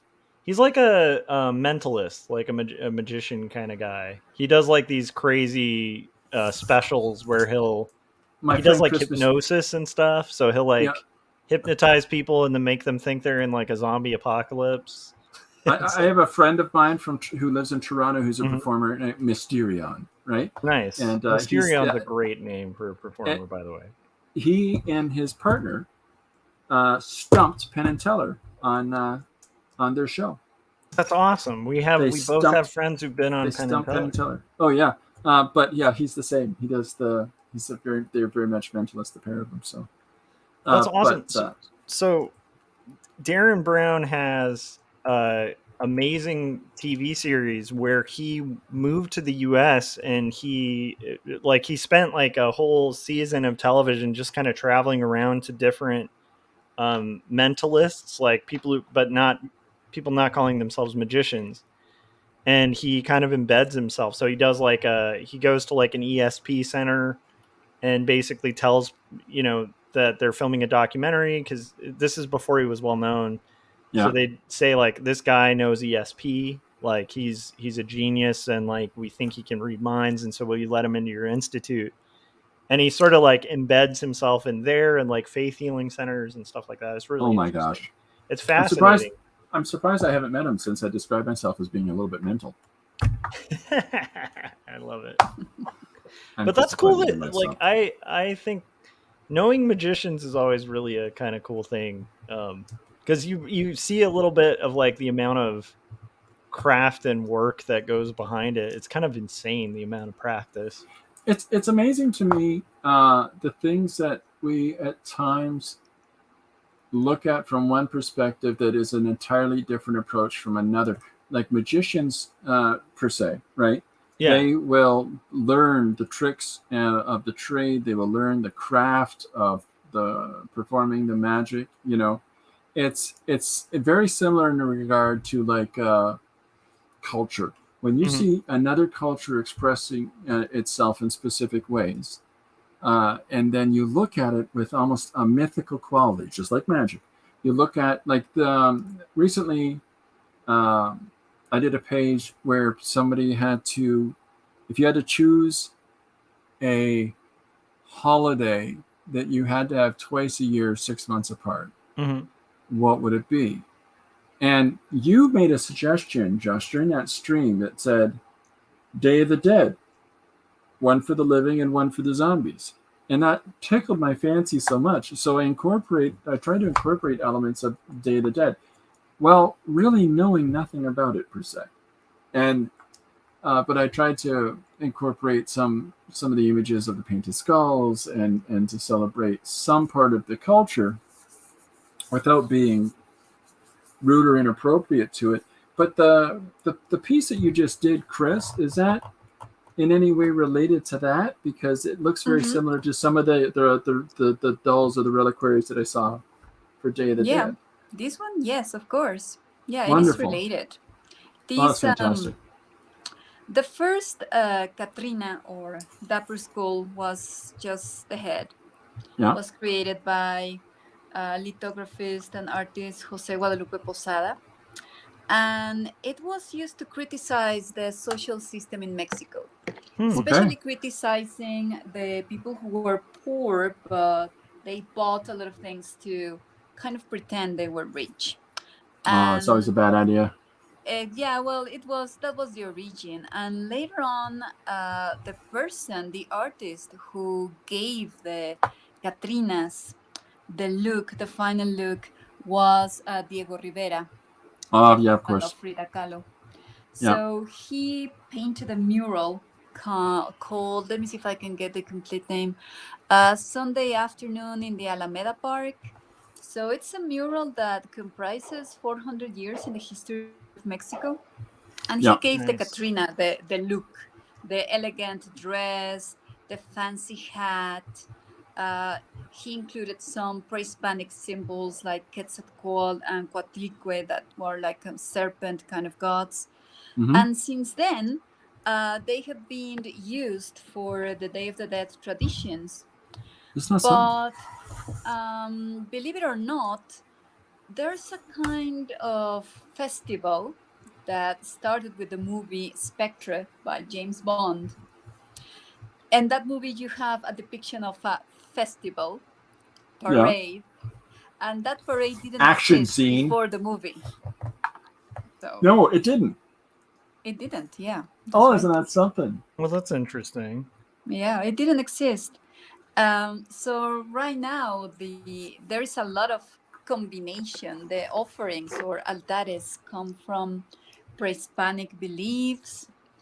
You have Catrinas, that is very recent, from the 1900s. Now you have the parade, that is from a movie. So everything is just tangled right now. Isn't that something? Yeah, it is. I mean, the festivities of the Day of the Dead start on October the 30th, and they last on November the 2nd. Oh, wow. So, that's awesome. That's a way to do Halloween. I'll tell you that right now. And they are mixed, actually. They are mixed. Here, a lot of people embrace Halloween and the Day of the Dead like the same festivity altogether because it has the same origin. Kind of honoring the dead who supposedly come and visit. Well, many acceptable contemporary traditions like Easter and Christmas and Halloween and the different aspects of those, like the sharing of gifts and the Halloween of dressing up in the costuming and a number of other little different cultural things. They date back, a few thousand years, many of these things at the least, right? Because Halloween is a long-standing tradition of dressing up in garish costumes to scare away evil spirits from your village. And now we've got kids going around dressed as monsters for candy. Like, there's just, the Santa Claus or, Santa Claus, like you've got all these different transitional changes of things. It's just really interesting that a painter, Diego Rivera, a brilliant muralist, starts one tradition there, and then a James Bond movie creates a parade. Like it's there's a show called Arrested Development Cinco de Cuatro. Cinco de Cuatro. Yes. Are you familiar with this, Chris? No, not really. So because But- because of Cinco de Mayo, many of the Hispanic laborers that would be employed by this rich family, the Bluths, they would ask for the day off for their holiday. And what do you do on your holiday? God. Well, we have barbecue. We do a lot of drinking and piñatas and all these things. So because of the maliciousness of these people, she tries to buy up as much of the alcohol as she can in the entire region, and as many of the party favors that they would be used to make piñatas and so on and so forth, and have a special event the day before called Cinco de Cuatro. And so, because they would party and celebrate and use up all the materials, there'd be nothing for people to do on Cinco de Mayo. And of course it doesn't work, because now they just get 2 holidays. Yeah. It's like, and let me tell you something. Cinco Yeah. de Mayo in Mexico is not an official holiday. Yeah. It's No. an important historic landmark. But there is a state in Mexico called Puebla, and that's where the battle happened and everything. It's only official in Puebla. For the rest of us, the rest of Mexico is a normal work day. Yep. Nobody cares about Cinco de Mayo, really, except for Puebla. So Yeah, it's not celebrated here. Yeah, I've had many times where friends of mine in the U.S. who are actually Hispanic are like, have just told me that Cinco de Mayo is basically like white people like holiday. Like they're like, yeah, it's not really a big deal. Like, I mean, it is like historically, but I've been told that too. That it's like that's right. usually more Independence like weird. Day Yeah. is different. Yeah. well, in Canada, because of the vastness of the country and the fact that one specific part of it, 1/13 of this entire country is predominantly French. And so because of the French province of Quebec, they have certain things like bonhomme. Bonhomme is it's a snowman. It's a snowman that is, it was to do with a big carnival, in Quebec, and these big celebratory events. Nobody else in Canada celebrates bonhomme. Like nobody else has bonhomme on any level for the rest of the country, because I mean, by the time you get across Canada, the cultural demographic is so completely different. Yeah. And it's changed a few times. Like the prairie provinces in Canada are very similar to the Americas, where the cowboys, and they all deal with cattle and oil, and they're no different than the American states that are just below. The only real difference is you go too far in that province and you hit snow, which is not as open. There's a whole bunch of stuff being said here. Welcome aboard, Gary. It's good to see you. Angels, demons have been in every region. Now they're called aliens, interdimensional beings. There's only one way to say that. Answering the ESP, answering Jim, ESP exists in the sense that we can pick up on subtle signals like smells, hormones, and other cues that give us a feeling we can't consciously explain. But it's not paranormal. Nothing is paranormal once it's been explained. Yeah, I should say nothing magical / supernatural about it. I've got, this is some wonderful discourse about ESP for sure. I feel like, I mean, emotional intelligence exists. There's that, for sure. Well, there's an argument today that there's 15 senses. There's an argument today that there's 15 senses. Intuition should be a sense. It should be listed as a sense, because people have everybody has a degree of intuition. Some people's are better than others. Some people's are sharper focused than others are. And we talk about touch, but we also locality should be considered a sense, because you have a sense of proximity around you. That if you close your eyes, you can get a sense of space and volume that's around you. Know if you're in a large room or a small room, things like that. I don't know. I don't know. Just it's such an abstract in the first place. I love it though. It's such an interesting topic. Like there was a book. I'm trying to remember what this was called. It's like I can't remember the. It's the same writer who wrote a book about the lady who got canceled online or whatever for making kind of a joke, and like after a plane flight basically ended up Oh yeah, and being they like just yeah. yeah. But it was like an interesting book. But anyhow, like he wrote Was it another book. Jonathan Livingston Seagull? Was it I Jonathan can't Livingston? remember his Was it name. Watership Down? No. It was the Secret in Them. I'll get it. I'll get it eventually. It's just gonna be random. But anyhow, like he had written a book about this like study where employers always have this idea that like they need to interview people because they'll really get a sense of them because they like are trusting their intuitions, and how shockingly our intuitions are like really awful. Like he did like all these studies on it, and it turns out like for hiring it's like you're no better off like actually meeting a person than you are just going based on their resume. It's just like the statistics behind it were like really interesting. I wish I could remember it. It might be Jonathan Haidt who wrote about Jonathan that. Haidt's fantastic. Yeah, but anyhow, it was like insane where the human intuition is not as like we trust our intuition, but like it just doesn't bear out like statistically that our intuition's any good, which is kind of disturbing. Yeah. Trying to figure out what John Haidt books that I've got here. I'll have to figure out what that was because it's in my Audible. He's an interesting guy. Yeah. There's something to be said for stuff like that. There's definitely something to be said for like okay, let's talk about the creative process in that. So when you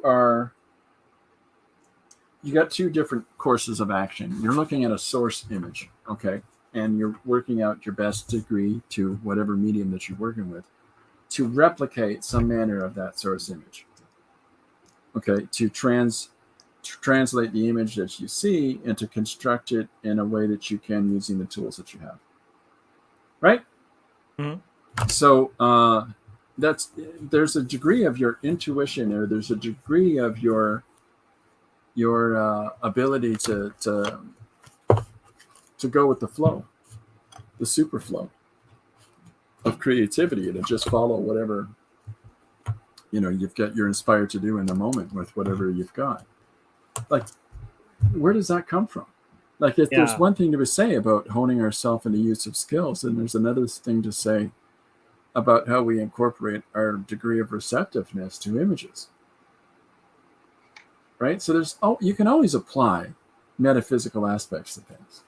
Oh yeah, I think there's that really cool idea that's like a Socratic idea of the different kind of planes of knowledge and existence, and that there's somehow this like third plane that's like concepts, or a fourth plane. I think it's like we have all our senses, but then there's like when somebody discovers like I feel like art and math are kind of like can be in the same plane where it's like we can't really say concepts come directly from ourselves. It's like this weird thing of you kind of touch on this outer realm of knowledge, much like when somebody discovers something in math, a mathematical truth.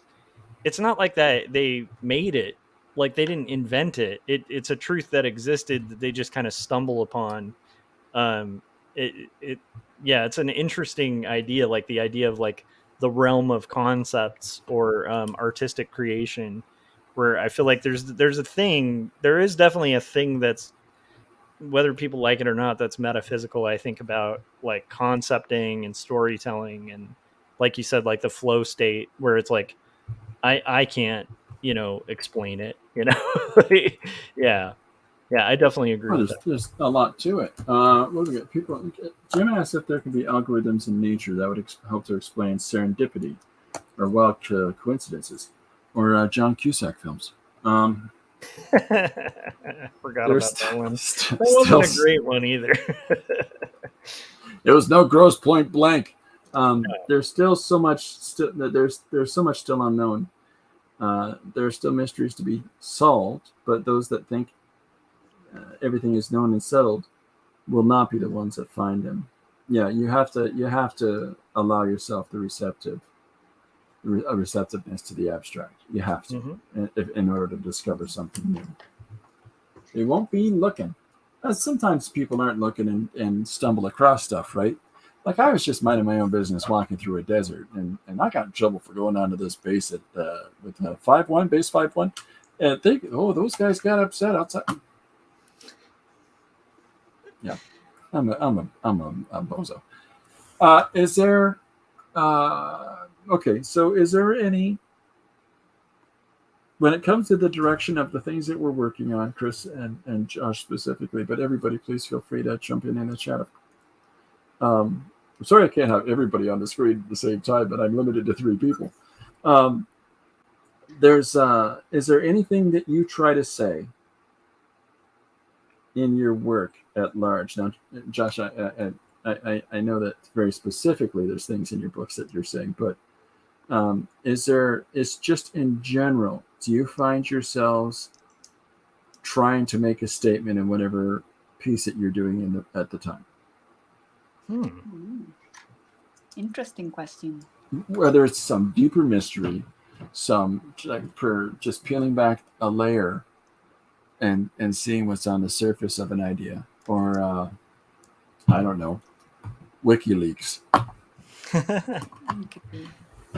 Yeah, well, I don't know. I think in my case, I just want to see how much I can get out from each material or medium that I use, and hopefully, if I can reach more people, to inspire them to experiment and to grab a pencil and let them find out that even though they feel they don't know how to draw or how to put something realistically on paper, they can always do something different and they can express their ideas in a different way. So I'm not really trying to give a statement or a position or something. It's just experimenting.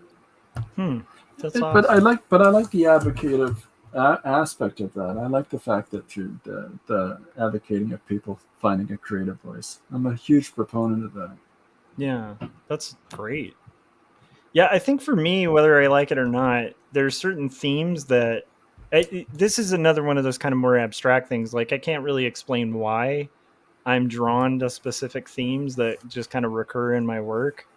But it's like I definitely talk a lot about, I like to make art about the stuff you're not supposed to talk about. That's like my favorite stuff. So whether it's political or whether it's about like death and or mental illness or like just kind of taboo topics, loss, meaning, like what is our deeper existence meaning, just things that are really ambiguous that are really interesting to delve into. I find myself just returning over and over again to those topics in my art. Even in this historical fiction book that I didn't even write, it's like there's definitely a theme of like loss and death and meaning and whether there's something beyond that I find really fascinating and kind of keep returning to. And weirdly enough, even the thing I might be collaborating with the other author, it ends up having a lot of the same kind of themes. So yeah, I don't know why that is, but I like talking about the things you can't talk about. That's my favorite thing in art. Yeah, that's fantastic. I mean, whether it's from the necessity to put a deeper message in things, or whether it's from the perspective of we're making images. Yeah, that we're just making aesthetically pleasing visuals, and I think that there's so many different ways that art can resonate with the viewer, and that art can subjectively, however you've considered what it is that you're doing, art can be subjectively looked at from a completely different vantage that we never would have considered by the viewer.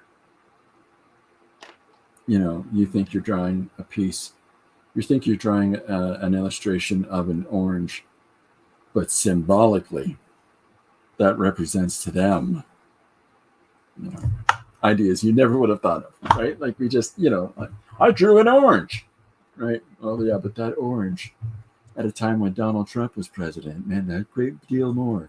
That's You know, actually a fair point. Yeah, you got to be careful right? growing Like, Cheetos and oranges nowadays.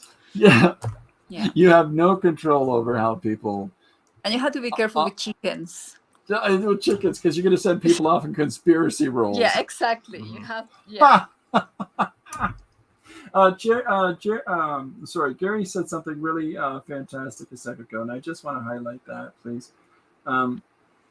Gary wants to publicly thank Jim Luan for looking over the outline for Gary's next book. And for those that might not be aware, Gary Hodges, who's a good friend here, is just put out his third volume of his series DVSM, and if you have a chance, I would highly recommend you check out these books. Yeah, because they're very, very good. And I was about to grab mine. I usually have it right here, but I don't know where it is.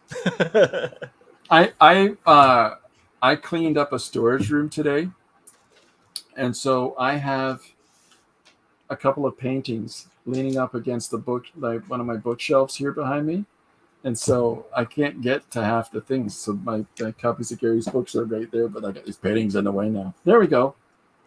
Nicely done. So that's Gary's latest book. He's got 3 in a row. So please check those out. They are very, very good. And Jim says that he loved the opportunity. So there's also this other book. I don't know. You guys might want to consider picking up. I'm just, gonna say it's a pretty good one. What's that about? Is it about comics? I don't read comics.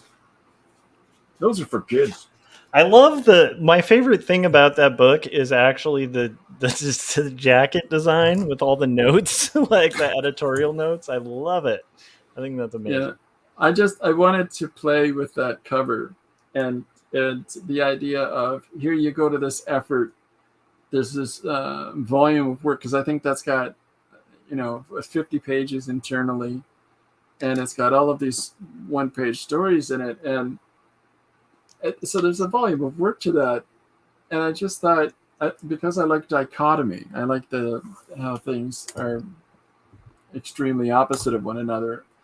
I wanted to have the cover I wanted to have the actual book presentation itself be very unfinished. So I have Christopher, remember to check your punctuation. Don't worry, Lori, I will. I write right underneath her note. Don't forget to erase your notes. I won't. And of course I did. So great. Of course I've left all the notes on the cover. But so I'm glad somebody likes that because it's such an abstract joke. I even have on the front cover, I even have a price sticker with the price on it.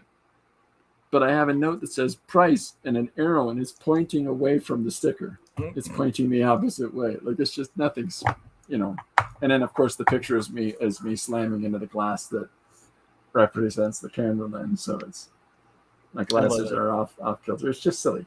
I appreciate that you committed to the bit though. Like that's I really appreciate that. Like, well, it runs through the whole. Much more fun. It runs through the whole book. And so my friend Tristan Damone, who is the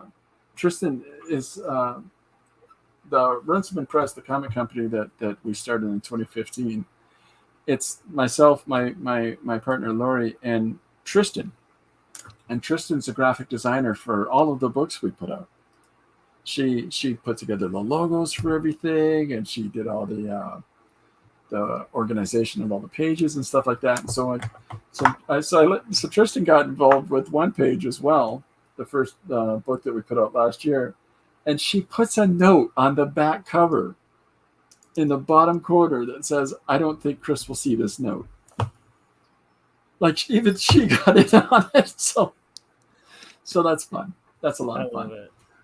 As opposed to Josh, you like to do things that confront people. Be careful. The internet might censor you. There you go. The one downside is it's just like I don't know why I'm drawn to like writing these kind of things. I've written 2 books that like the main themes are like depression and death, and it's like I don't consume stuff that only talks about that kind of stuff. Like I enjoy like cartoons and action movies, and I don't know what it is about and maybe this would be an interesting question to hear, from like Chris and Christopher, but it's like I feel like do we even really choose what subject matter we're drawn to make? Because like I don't feel like the stuff I consume necessarily is only the type of stuff I'm drawn to make. It's a weird thing where it's like do you like how much choice do you think you really have as an artist in like what you're interested in kind of putting out or creating? That's, I don't know, to me that's really interesting. Like, do you feel like you get to choose, or you're just kind of drawn to specific types of things? Chris, would you like to answer that first? Well, I'm not sure. I think that I just choose my reference photos. Something that I would like to try, or if I see if it's challenging for a particular medium. Recently, I've been choosing chickens, but I didn't know the link to the conspiracy theories until today. Conspiracy chicken. I love it. In the past, I used to draw a lot of dolphins, orca whales, cats, and that's because I admire the beauty of the animals, but not because there is something else. Apart from that. Yeah, but there's something in that. It's your appreciation and enjoyment of those animals, and you want to make your own representations of them. I mean, there's sort of instigation there, right? Yeah, like expression of beauty, Yeah. Yeah. I have always been a storyteller. Is the realization for me, and I've always wanted to tell stories, and because I have a bent for doing things visually, that is a big part of developing an X amount of skills in order to create images of different means to represent real things or different things or imagine things, but to represent things. And but primarily it's I want to tell story. And so I think that it's an important thing that all the stuff we take in, all the stuff that we appreciate, that we've read, that we've witnessed, that we've ideas that we've come across, whatever it is, when we catalog all that stuff away and we draw upon that, it informs our creativity far more. I mean, it sort of allows us to tell more broad stories, or in the case of imagery, it tells us to refine how we're going about images and to try different things aesthetically, because you've witnessed the work of different artists. I mean, just studying, like, look at Diego Rivera and Frida Kahlo. Like, there's two artists married, but very different work. Yep. And right. Very different things to say. And but at the same time, very much informed, in part from engagements together with one another and with others around them. I mean, all of that stuff comes into our work, right? But I think that using short stories for me is a really accessible way for me to tap into all the things that I got ready to spill out. Yeah. And there's a lot of stuff rocking around this noggin that's just got to get out of here. So, I'm missing some stuff. I really appreciate your perspectives on those, guys. I really do. Reacting to the conversation. This is in reference to Gary's series DVSM, the talk that we were having there. And I'm sorry I'm late to getting to this, Gary. Separate from his BDSM series. Slow down. Reacting to the conversation, I think DVSM reflects my boredom with easy good evil morality tales and stories. I wanted to explore the lessons in life's moral ambiguity and complexity. And I think that comes across. Yeah, I do too. It's but it's subtle. It's so subtle. It's not on the plate. It's not so obvious. Yeah, well, you've made me feel this way because you said this thing. It's people dealing with the quandaries of who they are and what they do. It's incredibly represented in a conversation in a car in that first book. I mean, just a big swing right out of the gate. He hits a home run with that one, and it continues doing so. Dee Dee says your story rocks. Very much it does. Kat says, I want to publicly thank you all for your wonderful art, but especially ESP. Thank Jim for introducing me to Emiliano Koviak. I love it. Indeed, he's laughing. Oh my god. Did he choose chickens, space, and conspiracies? Happy 200, Chris. Thanks, Jim. Thanks very much, sir. That's very nice of you. Yeah, it's a UFO page that I'm doing. It's called Neighbors in the Sky. So I love that. It's I've got people passing a bunny around, and I've got a guy trying to convince his pig to go someplace. But this is all about we need to be we just need to be more easy about helping these aliens out with what they're coming down here for. It's always a side turn with how my head works. It really is. I love it. Jim says, "God, you're welcome." That's awesome. We gotta get a life-size printout of Koviak for Kat and send that to her in the mail. It's some kind of loop video of Jim's character from one of his projects there. Yeah, I think I have to say Jim Lujan's work will bring anyone like enjoyment. Like it's so fun. It's just like, I don't know, such enjoyable stuff. Okay, here's a question. And I completely agree, by the way. I completely agree. But here's a question that just made me think of. Nice. Okay, now there's no right or wrong answer.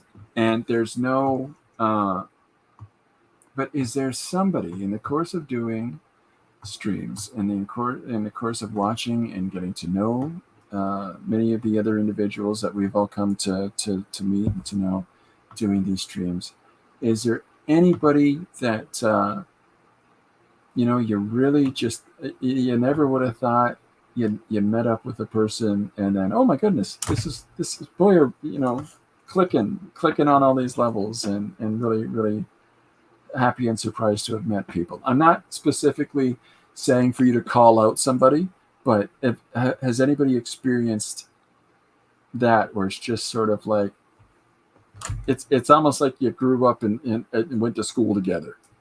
I love this question. I feel like you should phrase it in a way where you're like, and how was Christopher Runciman that person? Just explain that. That's not what I mean. I know, I was just joking. So what were you doing the first time you discovered how great I am? So first time you hung out with me, I have had so many experiences like that. Like, I'm really good friends with, Scott and Corey are the first that come to mind, because it's like we've been doing art casters and stuff, but it's like, I feel like my friendship with them is it's interesting and it's growing with like a lot of people, but it's been interesting because I mean, these are people I've like gone on vacation with, and done like family outings with and stuff. And of course, Jim's in that loop too. I kind of knew Jim a little bit before, streaming, but similarly, like through, Big Illustration Party Time and other things I was doing online.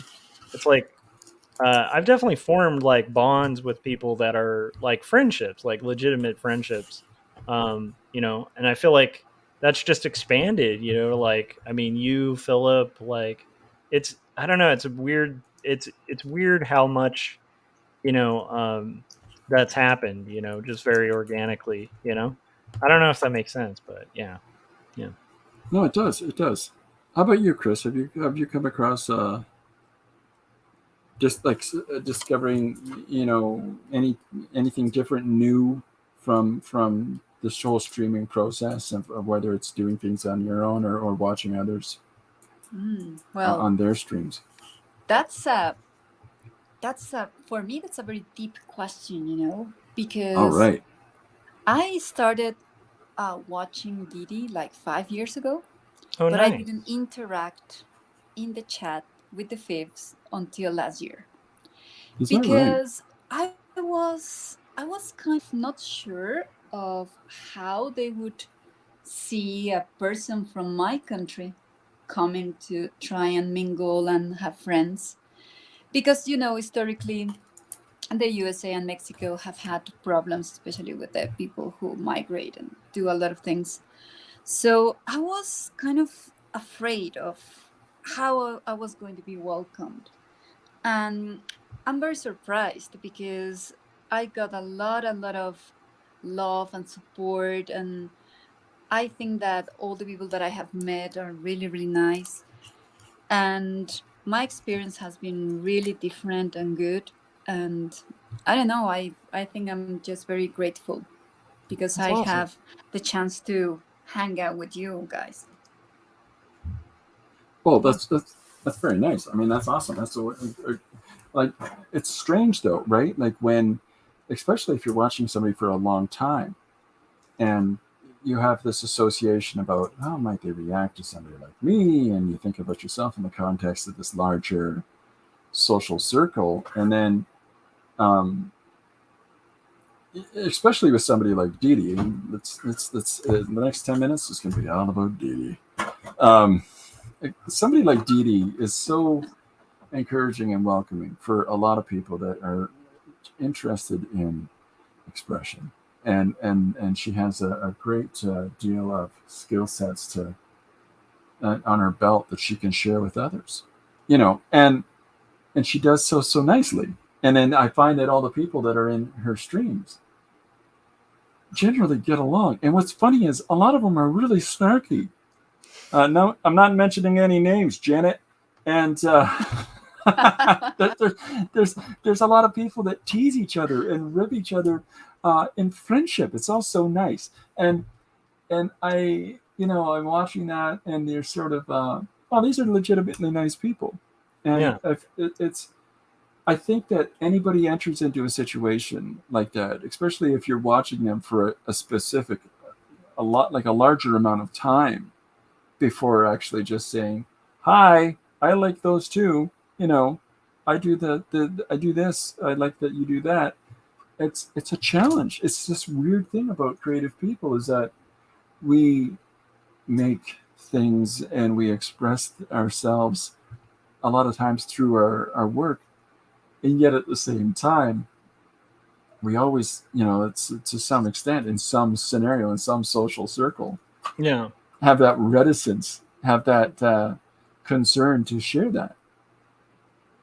What happens if I put my foot in the water and I burn my toes? You know, it's I find it it's a like with the term I used at the beginning, and I still stand by, is a blessing. I find it a real blessing to have had the opportunity to meet. I initially reached out to Scott and said, "Listen, I like what you do.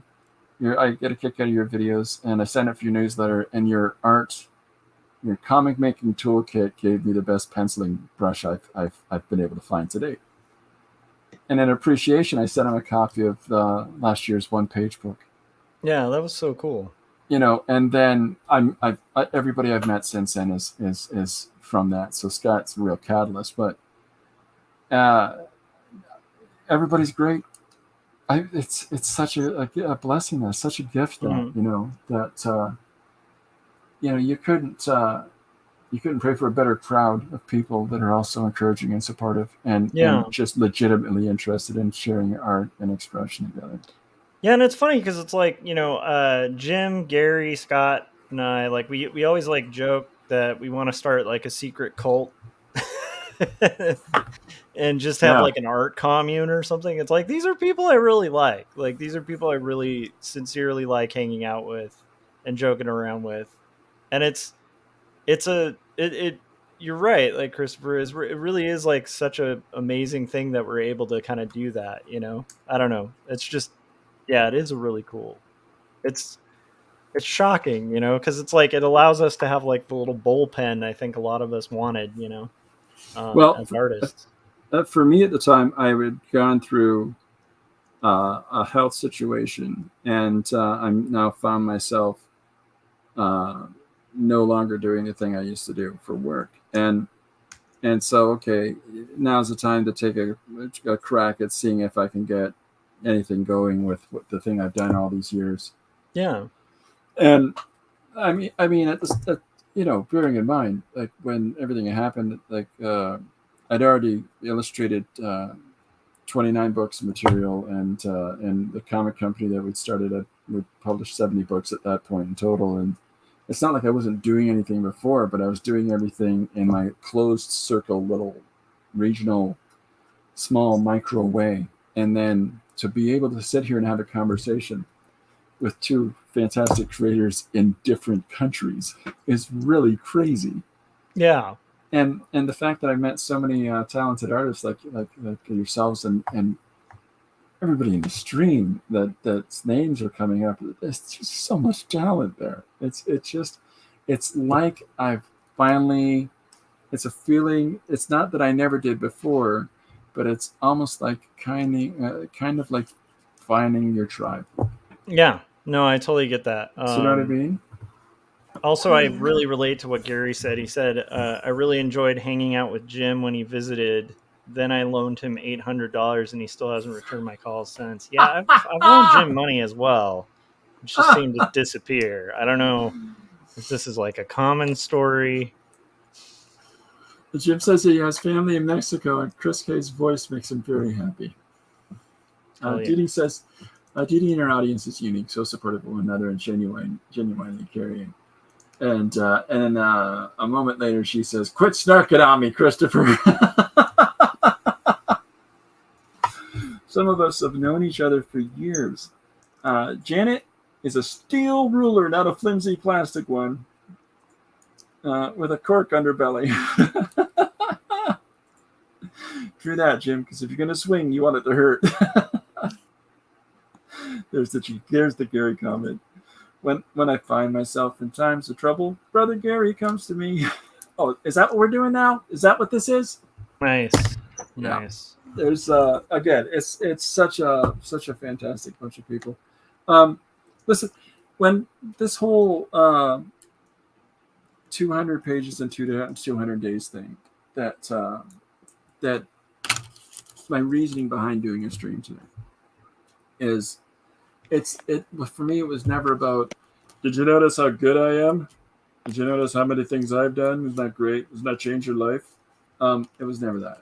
It was all about a lot of the reason that I've been able to do the amount of one-page stories that I have, and additional page stories that I have in the last while, has so much to do with what we were just talking about, and that is the interaction of everybody in the stream, and the suggestion of ideas that I'm getting in person, and I'm getting through direct messaging or emails or whatever. And 200. I've put together 200 now, and that's entirely in response to so many people sharing. And so I really wanted to say thank you to everybody for that, and I really wanted to have another opportunity to have some people to sit down together with today and to talk about what it is that we're doing and the perspective of what we're approaching our creativity from. And Didi's heading out. See you later, Didi. Thanks for coming. And so it has so much to do with that, and so I just sort of wanted to do a special stream today, kind of to say thank you. So that's awesome.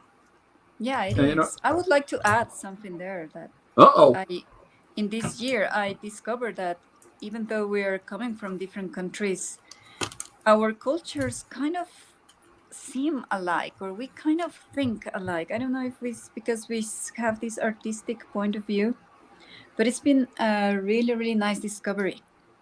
Yeah, it knows no expression, and creativity cannot be limited by locality or specific culture. I mean, it's just something that you're going to see. I cannot, for the life of me, Katrina or Citri, Citrinas. Yeah, Katrina's. Katrina's is so beautiful.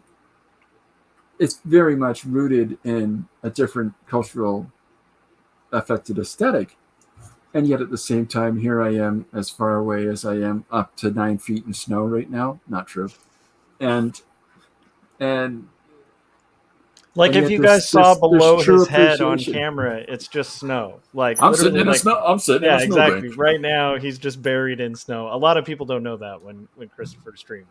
That's why I'm so tall. But to be able to be afforded the opportunity to see your work and to I appreciate it. I appreciate it because it's beautiful work. Yeah, And Yeah, it's thank you. surprising when you think about when we enter this larger circle of connectedness, and yet at the same time, it's like you say, maybe it's the art, but here we are finding connections, and that's great. And so I really want to say thank you to everybody before I sign off. We've been going for 2 hours. Wow, that's so great. This is so fluid and engaged, and so many people engaged in the comments. In the chat. I try my best to try to get things up on the screen throughout that, and if I've been late a little bit on that, I apologize. But again, every one of you, thank you so much for that. And I always continue to advocate, if you do have crazy stories or ideas and you're like, I'd like to see him try to draw this, a bear in heart-shaped underwear, whatever. I actually want to see that. Like, there's an idea you have to do now. Yeah, but that's my own idea. That's not fun. All right, I love it, though. I'll put it in the book, bear in heart-shaped underwear. Thank you. The scientist that I do all of those 500 years from now page, he's wearing heart-shaped boxers. Oh, that's true. And you don't realize it in every page, But all right, I got a bear. I wrote Josh. Oh no. Josh in heart-shaped underwear. No, what did I get myself into? I didn't write Josh. Kat says, Le Bonhomme buried him. Have a great day, everyone. Sorry I couldn't pop on. Hey, no, Gary, you're here right now. I really appreciate that. That's so nice. That's right. I'm gonna have to get. I'm completely open with the idea of people joining me on these streams that I do. But so by all means, people feel if you feel comfortable and you want to stop in and chat about stuff, you're more than welcome to reach out and let me know, and let's get that sorted out. So we'll get Gary on a different time. Janet says, thanks, Christopher. Chris and Josh, have a great weekend, everyone, and you as well. Nice. Yeah, thank you, Janet. Congrats, Christopher. Thanks so much, Pat. Okay. Again, I appreciate it, everybody. I'm gonna sign off on the live part of this, and let everybody free everybody up to go back to doing the things that they do. But thank you so much, everyone, for coming out, and I'll be back on Monday. Thank you, Christopher. Thank you. It was very appreciated. I'm glad. This show is full of the alter ego of Werner Herzog is a weird alter ego to have. It really is. Yeah. But an interesting one. All right. I'll be back on Monday at 2:00. And in the meantime, is anybody streaming this weekend? Is there anybody that's got anything coming up this weekend that they want to let everybody know about so that we can all tune in? Well, not sure if I will wake up early tomorrow. I'll probably stream at 8 a.m. Awesome. Eastern, but I don't promise it. I don't promise. I'll wake up. Okay. And I'll be streaming literally on and off all weekend, and weekday and everything. So okay, so if anybody has come across anybody that they're not personally familiar with yet, and that you have not had an opportunity to see their work, please look them up. And because the list of names that we've all been interacting with today, some fantastic talent here. So get a chance, get a look at their stuff, and pick up this book. 200 of these episodes, you could buy one comic if you haven't yet. I'm just saying, come on. Well, so we're finishing the new book now, and it will be out within a couple months. And so the one page story extravaganza is including 60 of the pages that have been done here during the streams. So that's kind of fun. Okay, I'll be back on Monday at 2. Thanks everybody for coming out, and we'll see you then. Have a great day. Bye. Thank you.